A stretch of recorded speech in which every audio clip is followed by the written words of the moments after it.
بسم اللہ الرحمن الرحیم۔ اللہ کے نام سے شروع کرتے ہیں جو بڑا مہربان اور نہایت رحم کرنے والا۔ حضرت عائشہ رضی اللہ تعالیٰ عنہا نے فرمایا، بیماری کتنی ہی بڑی اور عام کیوں نہ ہو، بیماری کتنی ہی دیر پا کیوں نہ ہو، حضور صلی اللہ علیہ وآلہ وسلم کی بتائی ہوئی بیماری کو دور کرنے والا مالا کا ورد کرے۔ دن کے کسی بھی وقت اگر تم اسے دن میں پڑھو گے تو رات ہونے سے پہلے ہوگی، اور اگر رات کو پڑھو گے تو طلوع فجر سے پہلے ہوگی۔ اللہ کے حکم اور فضل سے ہر بیماری دور ہو جائے گی۔ یہ وہ مختصر مالا ہے جو بیماریوں کو دور کرتی ہے۔ بسم اللہ الرحمن الرحیم۔ معزز مسلمان ناظرین، ہمارا ایمان اور یقین ہے کہ اللہ کے کلام میں بے پناہ طاقت ہے۔ قرآن پاک اللہ کا پاک کلام ہے جس میں ہر انسان کی زندگی کے تمام مسائل کا حل موجود ہے۔ قرآن مجید میں وہ واحد کتاب ہے جس میں قیامت تک کے انسانوں کے تمام مسائل اور انسان کی تمام جسمانی اور روحانی بیماریوں کا علاج پوشیدہ ہے۔ حضرت محمد صلی اللہ علیہ وآلہ وسلم نے اپنی زندگی میں ہر مسئلے کا حل بتایا۔ تو آج کی ویڈیو میں ہم ایک ایسی مالا کے بارے میں بتائیں گے جس کو کرنے سے انسانی جسم میں موجود تمام ظاہری اور باطنی بیماریاں ٹھیک ہو جاتی ہیں اور لا علاج بیماریاں فوری دور ہو جاتی ہیں۔ اس مالا کا حکم اور اس کی اجازت خود رسول صلی اللہ علیہ وآلہ وسلم نے دی ہے۔ علاج معالجے کی اہمیت اور اسلام میں اس کی اخلاقی اور قانونی مداخلت، قرآن کریم کی متعدد آیات، رسول صلی اللہ علیہ وآلہ وسلم کی چند حدیثات اور بعض فقہوں سے واضح ہوتی ہے۔ اس تنازعات میں کہا جاتا ہے کہ جس نے ایک شخص کی جان بچائی گویا اس نے بہت سے لوگوں کی جان بچائی۔ یہ سورہ مائدہ قرآن مجید کا ایک تبصرہ بھی ہے۔ اے لوگو، تمہارے پاس تمہارے رب کی طرف سے ایک ایسی چیز آئی ہے جو دلوں کی بیماریوں کے لیے نصیحت اور شفا ہے، ہدایت اور رحمت ہے۔ مومن کے لیے سورہ یونس میں حضرت ابراہیم علیہ السلام نے بیماری سے شفا کو اللہ رب العزت کی طرف سے نعمت قرار دیا۔ اس حوالے سے کہا جاتا ہے کہ جب میں بیمار ہوتا ہوں تو وہی مجھے شفا دیتا ہے۔ سورہ شور کے معجزات سے ایک معجزہ حضرت عیسیٰ علیہ السلام کا بیماریوں سے شفا تھا۔ رسول کریم صلی اللہ علیہ وآلہ وسلم نے بیماریوں کے علاج اور طریقے اپنانے پر زور دیا تاکہ مسلمان جسمانی اور روحانی طور پر تندرست رہے۔ حضرت رضی اللہ تعالیٰ عنہا رسول صلی اللہ علیہ وآلہ وسلم سے روایت کرتے ہیں کہ ہر بیماری کی دعا ہے۔ جب کسی بیماری کا علاج کیا جاتا ہے تو وہ اللہ کے فضل سے ٹھیک ہو جاتی ہے۔ صحیح مسلم میں اس حدیث میں دو باتوں کی طرف اشارہ کیا ہے کہ ہر بیماری کی دعا ہے، اسے استعمال کریں، لیکن یاد رکھیں کہ شفا اللہ کے ہاتھ میں ہے۔ اللہ نے بڑھاپے کے علاوہ ہر بیماری کی دعا بنائی ہے۔ شیر خدا سیدنا علی مرتضیٰ علیہ سے روایت ہے کہ صرف دو حقیقی علم ہے، ایک علم فقہ تاکہ زندگی گزارنے کا آسان طریقہ، اور علم طب کا جان سکے کہ تاکہ انسانی جسم بیماریوں سے محفوظ اور تندرست رہے۔ اس میں شک و شبہ کی گنجائش نہیں کہ بیماریوں کے بارے میں جاننا اور ان کے علاج میں مہارت حاصل کرنا مسلمانوں اور تمام امت کے لیے ضروری ہے۔ البتہ علماء کرام نے اسے فریضہ کفایہ قرار دیا ہے۔ اگر چنانچہ لوگ اس فن میں ماہر ہوتے تو باقی جماعتوں کے لیے فریضہ کفایہ ہو جاتا۔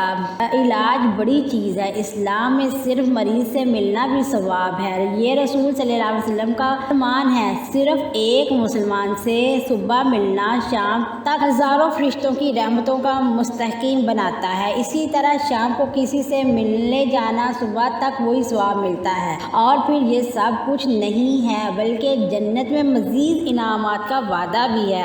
ابو ہریرہ رضی اللہ تعالیٰ عنہ سے روایت ہے کہ آپ صلی اللہ علیہ وسلم نے فرمایا کہ اللہ تعالیٰ قیامت کے دن فرمائے گا، اے ابن آدم، میں بیمار تھا، تم میرا خیال کیوں نہیں رکھا؟ وہ پوچھے گا کہ اے اللہ، میں تیرا خیال کیسے رکھوں گا حالانکہ آپ رب العالمین ہیں، یعنی آپ بیمار ہونے سے پاک ہیں۔ اللہ کی طرف سے جواب آئے گا کہ میرا فلاں شخص بیمار تھا، تم نے اس کا خیال نہیں رکھا، کیا تم نہیں جانتے کہ اگر تم اس کا خیال رکھتے تو مجھے اس کے ساتھ باندھ دیتے۔ حضرت ابو ہریرہ رضی اللہ تعالیٰ عنہ نے روایت ہے، اللہ تعالیٰ حضرت ابو ہریرہ رضی اللہ تعالیٰ عنہ طلحہ ابن عبداللہ بن عمر رضی اللہ تعالیٰ عنہ نے بیان فرمایا کہ جب کوئی شخص کسی مریض کی دیکھ بھال کے لیے جاتا ہے تو اللہ تعالیٰ 70,000 فرشتے مقرر کر دیتا ہے جو اس کی مغفرت کی دعا کرتے رہتے ہیں۔ مریض کی دیکھ بھال کے لیے جانے والا جب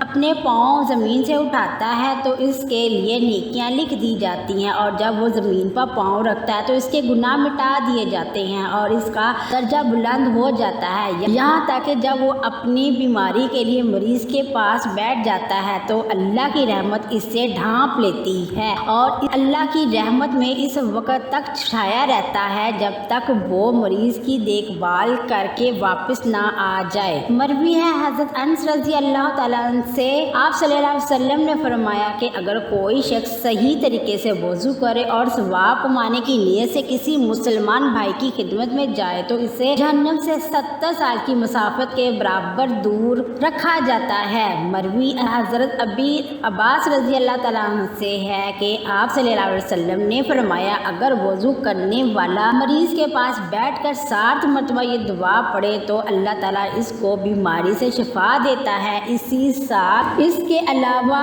اور بھی دعائیں حدیث مرکوز ہے، اس لیے ڈاکٹران اور تمام انعامات کا حقدار ہے، شرطیہ کہ اس کے پاس ایمان ہو جبکہ وہ یہ کام نیک نیتی اور عوام کی خدمت کے جذبے سے کرتا ہے۔ مریض کو تسلی کے الفاظ کہنا بذات خود ایک عبادت ہے، اس کے بعد اس کا علاج کرنا ثواب کمانے کا بہترین طریقہ ہے۔ اگر خدا نخواستہ ڈاکٹر صرف مریض سے پیسہ بٹورنے کا کام کر رہے ہیں تو اسے کاروبار کہا جا سکتا ہے، اسے عوام کی خدمت کہنا ناانصافی ہے کیونکہ یہ انسانیت کی بہت بڑی خدمت ہے اور اسلام انسانیت کے ساتھ مکمل ہمدردی کا نام ہے۔ چنانچہ شریعت نے اس سلسلے میں مکمل رہنمائی فرمائی ہے اور ڈاکٹر کی ضروری معیاری ذمہ داریوں اور اس کی سماجی حیثیت کو اہمیت کے ساتھ بیان کیا ہے۔ اللہ نے اس کائنات زہر بھی پیدا کیا ہے اور اس کا علاج بھی، اور بیماریوں کے ساتھ اس کا علاج بھی۔ رسول صلی اللہ علیہ وسلم نے فرمایا اللہ تعالیٰ نے بڑھاپے کے علاوہ ہر بیماری کی دوا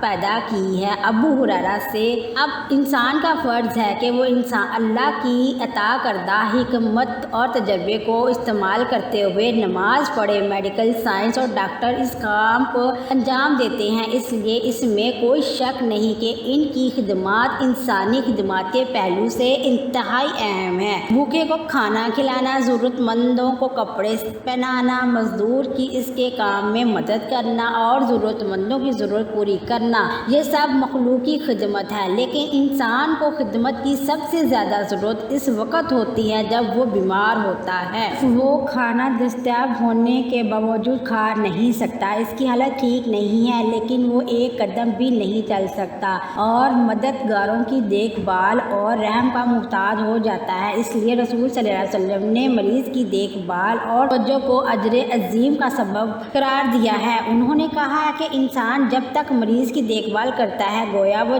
جنت کے باغ میں ہے۔ ایک سچا مسلمان ڈاکٹر گویا اپنی ڈیوٹی کے دوران اس حدیث کا مستحق ہے۔ رسول صلی اللہ علیہ وسلم نے فرمایا کہ لوگوں میں سے سب سے بہتر وہ ہے جو سب سے زیادہ فائدہ اٹھائے اور جو لوگوں کے لیے طبیب اور ملاوٹ کرنے والے سے زیادہ فائدہ مند ہو۔ اس طرح یوں لگتا ہے کہ جیسے ڈاکٹر صاحب کو حضور صلی اللہ علیہ وسلم کی بارگاہ سے خیر الناس یعنی بہترین انسان کا اعزاز ملا ہو۔ اس سے بڑھ کر اعزاز کیا ہو سکتا ہے؟ حقیقت یہ ہے کہ انسان اگر وہ انسانیت کا سب سے بڑا محسن ہے اور اس لحاظ سے اس کی عزت و تکریم معاشرے کا فرض ہے۔ کئی بار ایسا ہوتا ہے کہ علاج سے فوری آرام نہ آئے یا مریض کی موت ہو جائے تو لوگ ڈاکٹر سے جھگڑتے ہیں اور کئی بار اس کی جان کو خطرہ بھی ہو جاتا ہے۔ یہ ایک غیر ذمہ دارانہ فعل ہے کیونکہ علاج انسان کے اختیار میں ہے، لیکن صحت اور شفا اللہ کی مداخلت کے بغیر حاصل نہیں ہو سکتی۔ جو شخص کسی بھی عہدے پر ہو، جس کی بھی اس حوالے سے ذمہ داریاں ہوتی ہیں، اس اس لیے ڈاکٹر اور معزز شخص کو بھی اپنی ذمہ داریوں پر توجہ دینی چاہیے۔ ڈاکٹر کا بنیادی فرض ہے کہ وہ اپنے اس پیشے کی خدمت کے پہلو کو برقرار رکھے۔ ہم یہ نہیں کہہ سکتے کہ وہ مریض کا مفت علاج کرے، اپنے گھر سے دوا لا کر کھلائے، لیکن ہمارا اصرار ہے کہ اس پیشے کو مخصوص تجارت اور کاروبار میں تبدیل نہ کیا جائے اور مزدور کے ساتھ ساتھ عمر کی بہنوں کو بھی شرمندہ تبعید کیا جائے۔ اس وقت صورتحال یہ ہے کہ تعلیم اور علاج نے ایک بہت بڑا کاروبار کی شکل اختیار کر لی ہے اور تجارتی کشش کی وجہ سے کئی ہوٹل ہسپتالوں میں تبدیل ہو چکے ہیں۔ ڈاکٹروں کی فیسیں مریض پر ناقابل برداشت بوجھ بن گئی ہیں۔ پھر فیس کے حوالے سے ایک نئی روایت قائم ہو رہی ہے کہ مریض جب بھی مشورہ لینے کے لیے جائے اسے فیس ادا کرنی چاہیے۔ اسی طرح کئی ڈاکٹر ہر ہفتے فیس لیتے ہیں، پھر بل کمانے کے ذریعے بھی پیدا ہوں گے۔ دوائی تجویز کی جاتی ہے اور ڈاکٹر کو مخصوص اور پرائیویٹ دکانوں سے دوائیاں خریدنے کو کہا جاتا ہے تاکہ ان سے کمیشن کمایا جا سکے۔ مریض پر بوجھ ڈالنا اور اپنی جیب بھرنے کے لیے یہ بھی ہوتا ہے کہ جو دوائی پہلے لکھی تھی وہ ابھی ختم بھی نہیں ہوئی تھی، دوائی بدل دی جاتی ہے اور اسی فارمولے کی ایک اور دوائی تجویز کی جاتی ہے جس کا نام کمپنی بدلنے کی وجہ سے بدل جاتا ہے۔ غریب مریض ڈاکٹر کی اس ہوشیاری سے واقف بھی نہیں۔ یہ بھی دیکھا گیا ہے کہ ضرورت سے زیادہ دوائیاں تجویز کی جاتی ہیں اور چند دنوں میں نسخے تبدیل کر دیے جاتے ہیں اور اکثر دوائیاں بیکار ہو جاتی ہیں۔ ایسا بھی ہوتا ہے کہ جعلی ادویات یا دوائیاں جس کی ایکسپائری ڈیٹ ختم ہو چکی ہوتی ہے ان کو دی جاتی ہے اور ادویات کی قیمت وصول کی جاتی ہے۔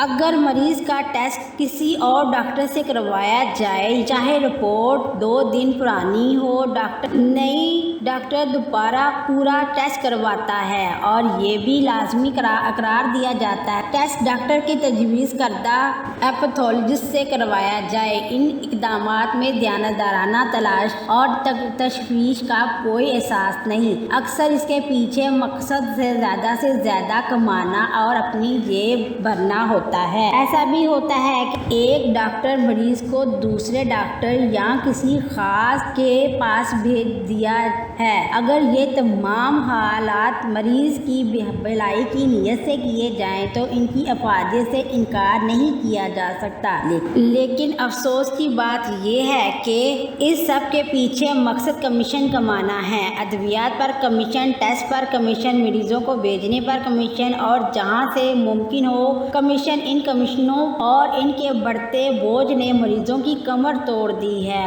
اور غریب لوگوں کے لیے ہسپتال جانے کی سوچ بھی بوجھ بنتی جا رہی ہے۔ یہ کمیشن قانونی لحاظ سے رشوت ہے، اس کا لینا حرام ہے اور اس میں کئی قسم کی دخل اندازی بھی حرام ہے۔ یاد رہے کہ اسلام میں جہاں حقوق اللہ کو اہمیت دی گئی ہے وہاں حقوق العباد کو بنیادی اور دوہری اہمیت دی گئی ہے۔ حقوق العباد میں خدمت خلق اور ایک بنیادی اہمیت کا شعبہ ہے اور خدمت خلق کے شعبے میں بیماریوں اور بیماروں کا علاج شعبہ ہے اور ان کی خدمت کرنا بڑی نیکی ہے۔ اگر ڈاکٹرز اپنے پیشے میں خلوص اور ایمانداری کا مظاہرہ کرتے ہوئے اپنی ذمہ داریاں پوری کریں تو یہ انسانیت کی بہت بڑی خدمت ہوگی، لیکن ڈاکٹروں اور وکیلوں کی زیادہ فیسوں اور ان دونوں محکموں کے غصے کی وجہ سے جو لوگ بہت سے معاملات الجھا دیتے ہیں۔ یہ کہاوت عام ہے کہ اللہ لوگوں کو سفید اور سیاہ دنوں میں عدالتوں کے شر سے محفوظ رکھے، یعنی یہاں سفید عدالت سے مراد ڈاکٹر اور سیاہ عدالت سے مراد وکیل۔ اس لیے ان دونوں محکموں کو چاہیے کہ وہ ہوش میں آئے اور عوام کے لیے سود مند ثابت ہو۔ بہرحال محترم ناظرین، آج کی معلوماتی ویڈیو میں سے ایک ایک تصویر پیش کی جا رہی ہے جو بیماریوں کے علاج کے سلسلے میں رحمت اللہ دو عالم جناب حضرت محمد صلی اللہ علیہ وسلم کی حدیث مبارکہ سے ثابت ہے۔ اور جب بھی آپ کے پاس کوئی بیمار لایا جاتا تو آپ صلی اللہ علیہ وسلم خود کسی نہ کسی بیماری میں مبتلا ہو جاتے۔ اگر آپ صلی اللہ علیہ وسلم اہل بیت طہارت میں سے کوئی مومن ہوتا تو آپ یہ تسبیح پڑھ کر اس پر دام کرتے۔ اس تسبیح کی بدولت اللہ عز و جل اللہ تعالیٰ اشرف البیماری کو شفا عطا کر فرماتا۔ معزز ناظرین، آج کے دور میں خواتین پرست اور بد اخلاق کے دور میں غریب لوگوں کی انتہائی غربت اور تنگ دستی کی زندگی گزارنے پر مجبور ہیں۔ بہت سے بہن بھائی ہمیں ایسے وظیفے یا عمل کے بارے میں بتانے کے لیے پیغامات بھیجتے ہیں کہ اس پر عمل کرنے سے کسی طبیب یا طبیعی کے پاس جانے کی ضرورت نہیں پڑے اور علاج گھر بیٹھے ہو سکے۔ تو محترم اسلامی بھائیوں اور بہنوں، ایک بہت ہی مؤثر اور انتہائی مؤثر علاج پیش کر رہے ہیں۔ نبی کریم صلی اللہ علیہ وسلم سے ثابت ہے کہ بلکہ خود سیدنا عائشہ صدیقہ رضی اللہ تعالیٰ عنہا رسول صلی اللہ علیہ وسلم سے ثابت شدہ ہے کہ اس کو امت کے سپرد کیا ہے۔ اس مالا پر عمل کرنے سے ہر قسم کی بیماریاں جو کہ قابل علاج اور لا علاج ہیں اللہ کے حکم سے اور اللہ کے حکم سے دور ہو جاتی ہیں۔ الحمدللہ، اللہ کے فضل سے بات صرف یقین کی ہے۔ اگر آپ ڈاکٹروں سے علاج کروا کر تھک چکے ہیں، اپنی بہت سی دولت ڈاکٹروں کو عطیہ کر چکے ہیں، لیکن پھر بھی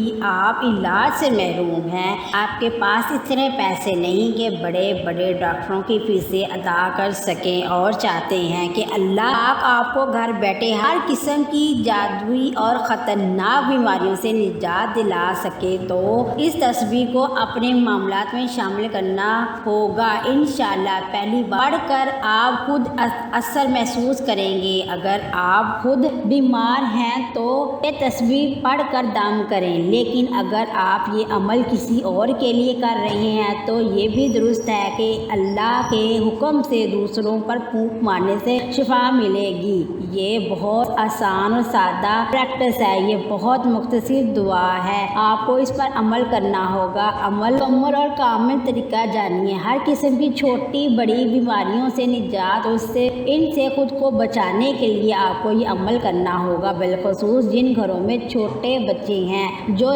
جلدی ہی کسی نہ کسی بیماری کا شکار ہو جائیں تو ان پر نبی کریم صلی اللہ علیہ وسلم کی بتائی ہوئی دعا ضرور کریں۔ انشاءاللہ بچے ہر قسم کی چھوٹی بڑی بیماریوں سے محفوظ رہیں گے۔ معزز ناظرین، بغیر کسی شک و شبے اور بغیر کسی ہیلو یا حجت کے اس دعا کو شامل کریں جو ہم آپ کو اس ویڈیو میں آپ کی روزمرہ زندگی میں بتا رہے ہیں۔ انشاءاللہ آپ خود ہمیں برکت دیں گے۔ ابن ماجہ میں اس سلسلے میں بہت سی دعائیں ہیں اور رسول صلی اللہ علیہ وسلم کی طرف سے دعا دینے کا مفصل بیان ہے۔ اس طرح بخاری شریف، مسلم شریف میں ایک باہم حدیث ہے کہ حضرت سیدنا عائشہ رضی اللہ تعالیٰ عنہ فرماتی ہیں کہ رسول صلی اللہ علیہ وسلم جب اپنے گھر کے کچھ افراد بیمار ہوتے تو اپنے دائیں ہاتھ پر مریض کے درد والے حصے میں پر سر کرتے اور یہ دعا پڑھتے: اللہم لا فاؤنی الا شفیع رب العالمین، شفا اللہ گدی سما، اللہ رب العالمین دور فرمائے، مجھے شفا عطا فرما، شفا دینے والا تو ہی ہے، تیری شفا ہی ممکن ہے، مجھے ایسی شفا عطا فرما کہ مجھے کوئی بیماری نہ چھوڑے۔ روایت کردہ حدیث ہے کہ اس دعا سے زیادہ پیاری اور پسندیدہ دعا کون سی ہو سکتی ہے؟ اس لیے اگر آپ یہ دعا کسی بیماری سے نجات یا کسی بیماری کے لیے کرتے ہیں تو جان لے کہ یہ دعا کم سے کم ایک بار ضرور پڑھنی چاہیے، 7 مرتبہ پڑھیں، لیکن اگر ممکن ہو تو 21 مرتبہ پانی پر دم کر کے مریض کو پلائیں۔ اگر آپ یہ رسم اپنے لیے کر رہے ہیں تو یہ پانی خود بھی پی لیں اور درد والی جگہ پر پھونک مار لیں، مریض پہلے دن سے ہی ٹھیک ٹھیک ہونا شروع ہو جائے گا۔ پھر جب آپ دوسرے دن یہ رسم کرنے کا ارادہ کریں گے تو مریض خود کہے گا کہ اب میں پہلے سے بہت بہتر ہوں۔ اللہ سبحانہ تعالیٰ نے اس مالا میں اتنی طاقت اور اتنی برکت رکھی ہے کہ آپ کا مرض ہسپتال کے ICU میں بھی انتہائی تشویشناک حالت میں بھی ہو، اللہ تعالیٰ نے اس کی جان نہ بچائی تو اس پر پھونک ماریں گے، انشاءاللہ وہ اٹھ کر بیٹھ جائے گا۔